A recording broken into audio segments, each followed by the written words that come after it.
अस्सलाम वालेकुम बच्चों, कैसे हैं आप सब। मुझे उम्मीद है कि आप सब खैरियत से होंगे। हमने मुसव्वतें पढ़ी हैं, right. So today we are going to make a sound with letter O, means वाव की साउंड। तो चलिए जल्दी से शुरू करते हैं। आवर फर्स्ट लेटर इज अलिफ वाव ओ। बे वाव बो। पे वाव पो। ते वाव तो। टे वाव टो। से वाव सो।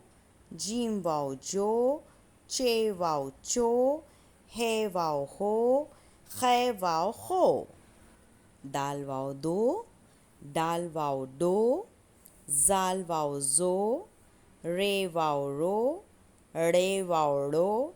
जे वाव zo. As we don't have the alphabet in the keyboard yo, so je wow jo, and it is the mixture of ze wow and jim wow jo.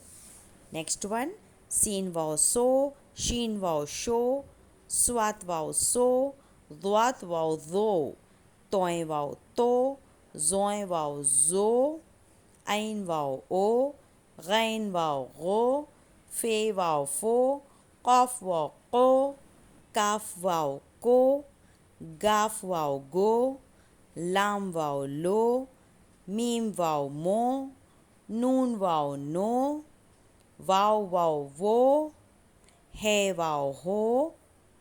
And whenever we make a half shape of yo, means choti a or badi a plus wow, so the sound will be the same, ye wow yo. I hope that you have understood the sounds with o.